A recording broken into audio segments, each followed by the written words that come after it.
देखो, 2 मिनट में समझते हैं कि इजराइल और अमेरिका ने ईरान पर स्ट्राइक क्यों की। आपको लगता है ये टेररिज्म, आतंकवाद का मुद्दा है या कुछ और गेम है, लाइक न्यूक्लियर पॉलिटिक्स और सम पावर सुप्रीमेसी? देखो, सीधी सी बात है, क्या है कि मामला सिर्फ एक देश बनाम दूसरे देश का नहीं है। ईरान सपोर्ट करता है कुछ जो भी वहां पे ग्रुप्स हैं, जिनको आप टेररिस्ट ग्रुप बोलो या रिवेलियंस बोलो, कुछ भी बोलो, जैसे कि हिजबुल्लाह हो गया, हमास हो गया, हाउथीज के ग्रुप्स हैं। ये क्या कहते हैं, बॉर्डर्स पे रहते हैं। ये तीनों मिलकर लगातार इजराइल पर प्रेशर बनाते रहते हैं, कुछ ना कुछ चीजें, रॉकेट अटैक करेंगे, बॉर्डर की कोई ना कोई टेंशन बनाए रहेंगे, ड्रोन स्ट्राइक करते रहेंगे, लगातार इंस्टेबिलिटी बनी रहती इजराइल में।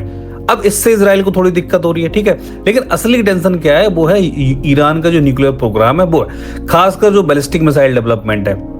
ईरान क्या कहता है? ईरान कहता है कि भाई हम तो अपनी सुरक्षा के लिए काम कर रहे हैं, लेकिन इजराइल को ये डर है कि ईरान चाहता है कि अंदर अंदर इजराइल को वीक करना। अगर ईरान के पास न्यूक्लियर वेपन फुल फ्लेज्ड आ गया तो फिर वो कभी भी फुल स्केल वॉर का रिस्क इजराइल तो नहीं ले पाएगा ईरान से, ठीक है। यानी कि आज की स्ट्राइक अगर ये लोग कर रहे हैं तो कल की बड़ी जंग को रोकने की कोशिश हो सकती है। अब आता है बीच में अमेरिका। अमेरिका क्यों पड़ रहा है भाई?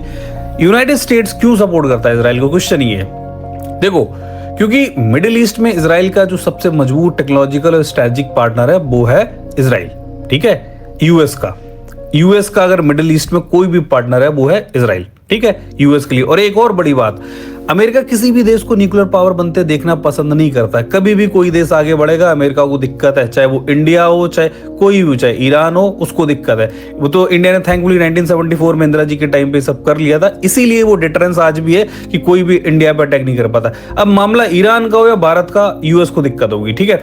तो ये सिर्फ अटैक नहीं है, ये एक्चुअली एक इक्वेशन है पावर बैलेंस, डिटरेंस और रीजनल डोमिनेंस का, ठीक है। यूएस हेजेमोनी मेंटेन करना चाहता है वर्ल्ड में। अब देखो, यूपीएससी के लिए कनेक्शन क्या है, मिडिल ईस्ट हमेशा यूज में रहता है, ठीक। तो ये रीजन आपको पहले तो पूरा समझ में आ जाना चाहिए, कहीं भी इंपॉर्टेंट है कि ये रीजन है कि पावर बैलेंस का ये पूरी इक्वेशन है, ठीक है। प्रीलिम्स में मिडिल ईस्ट से हमेशा क्वेश्चन आता रहता है, लेबनान, सीरिया, गोलान हाइट्स पे क्वेश्चन पूछे गए।